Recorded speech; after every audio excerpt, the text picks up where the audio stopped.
All right, we'll have a good time. So let's do it. 3, 2, 1.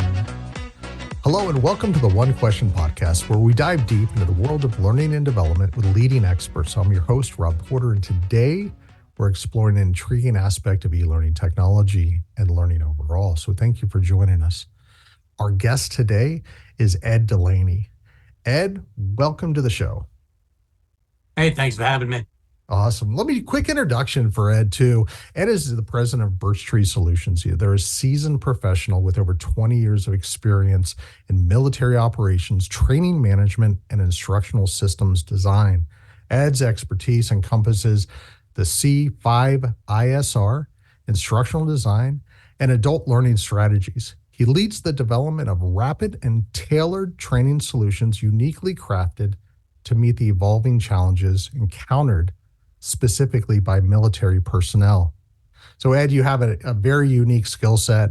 It's great to have you share with us today. Let's go ahead and just jump into the questions. The question we had for you was, what are some key obstacles to implementing adult learning methodologies in military training?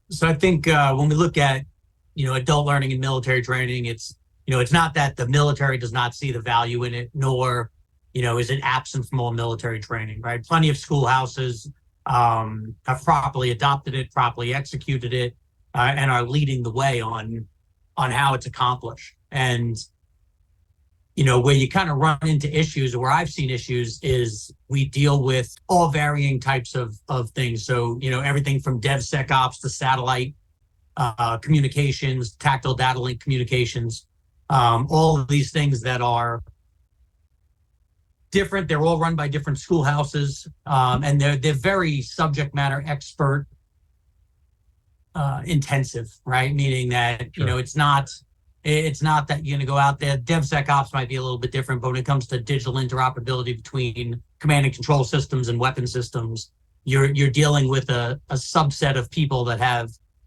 very refined skills, right? And very exclusive knowledge in a small community of practice. And I think a lot of times what that tends to do is you get that syndrome where that subject matter expert has an expert blind spot on what's needed for a novice learner to understand what they're doing, right?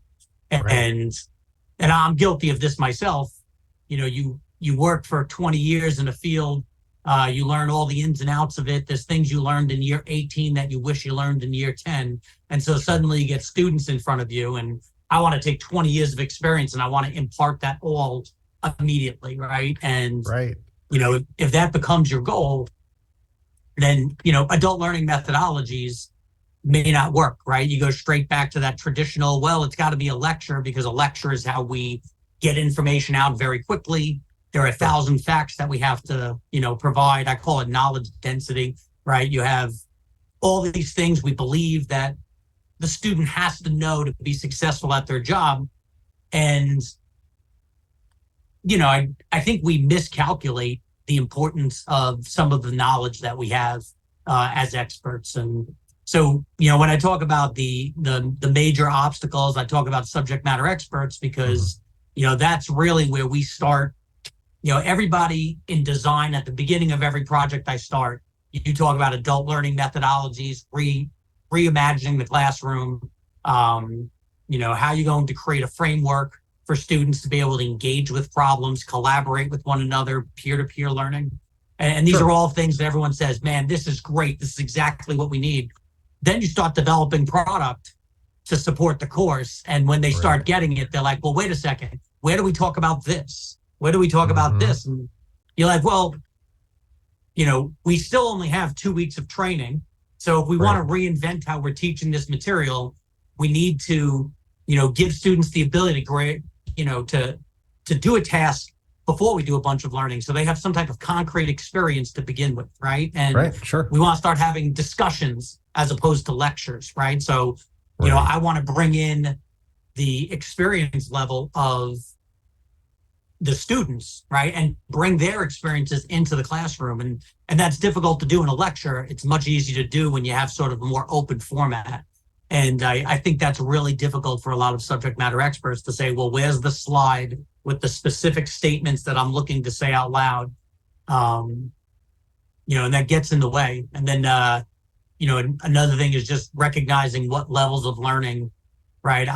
We talk about, levels of learning in the cognitive domain, understanding and remembering and understanding, even some application. I can handle most of that in asynchronous learning, on e-learning or podcasts or, reading prior to coming into the classroom, right? When I'm in the classroom, I want to focus on tasks. I want to focus on things that you do, right? And, that's right. There are, as an instructional designer, there are knowledge dependencies. There's things you have to know in order to do a task.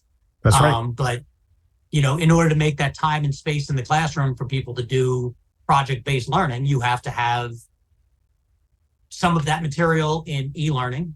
And then sometimes you have to come just to a conclusion that there is not enough time in the classroom. I kind of joke that, a lot of instructors think, hey, we just keep adding this knowledge. We keep adding this knowledge, and the instructional methodology becomes speaking quicker, right? And that's ineffective. That's right. But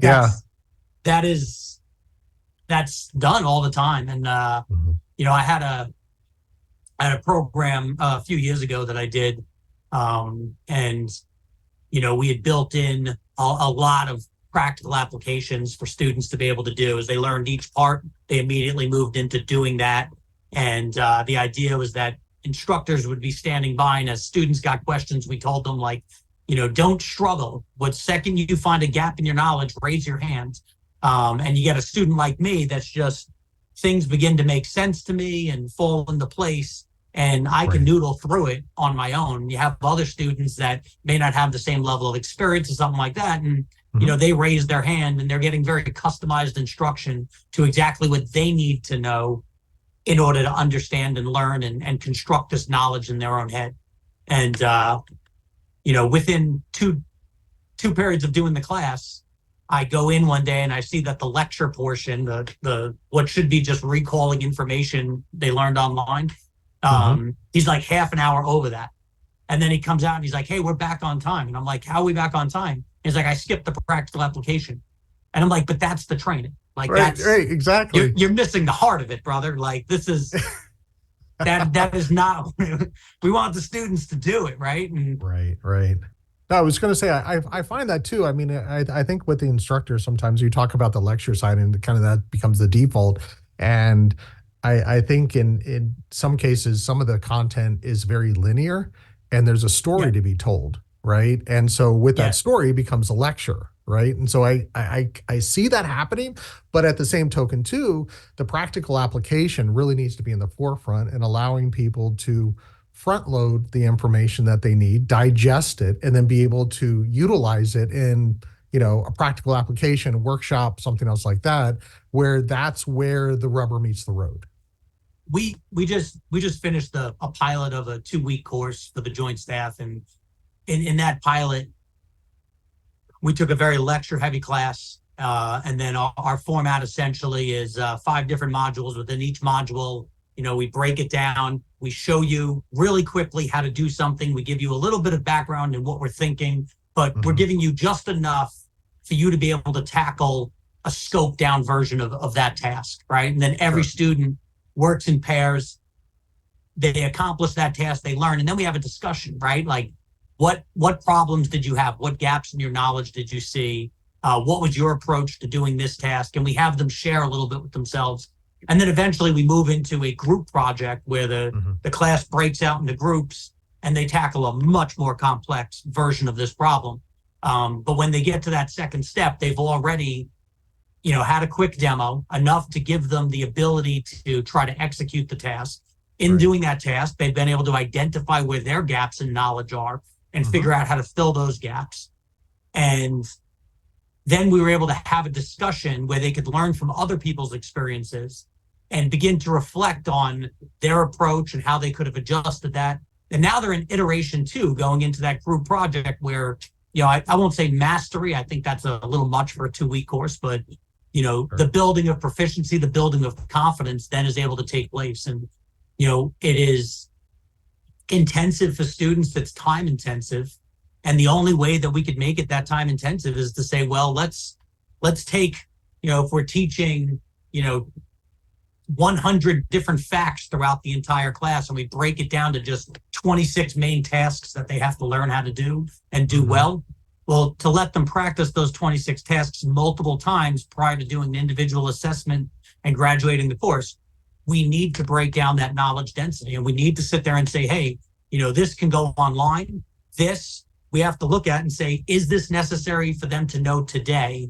Or is this something that on-the-job training or continuing education is probably more apt to handle, right? And I think a great litmus test for that is, we love rote memorization in training, right? And, but at the end of the day, we know, right? Like, go back to the 1800s and the forgetting curve, and, the science behind that has been replicated thousands of times.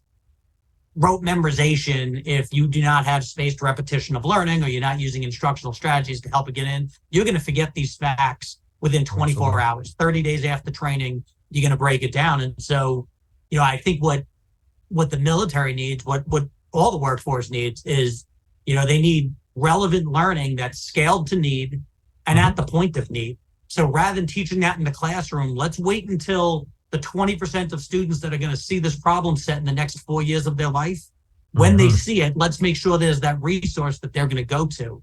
And I think this is really important with today's, for the military. Military, we're talking a workforce between 17 and 40 years old, with your primary people getting trained in a lot of our courses that we deal with, somewhere at like the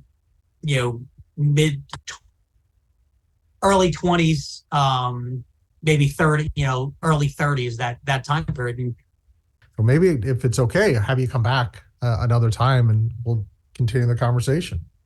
Yeah, I'd love to do that. Yeah, it was a great conversation, and I'm never short of things I want to speak about. I love it. Absolutely love it. I love it. Well, Ed, thanks again for joining us today. I greatly appreciate you being here, and we'll definitely have you back. Thanks for inviting me, Rob. I appreciate the opportunity. Awesome. Thank you. And also to our listeners, we'd love to hear your thoughts and experiences on this topic. Invite you to head over to our LinkedIn page and answer the poll in regards to this discussion.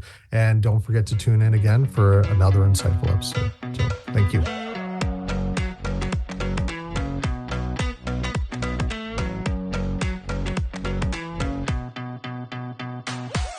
I go in one day and I see that the lecture portion, the what should be just recalling information they learned online, he's like half an hour over that. And then he comes out and he's like, hey, we're back on time. And I'm like, how are we back on time? He's like, I skipped the practical application. And I'm like, but that's the training. Like, right, exactly. You're missing the heart of it, brother. Like, this is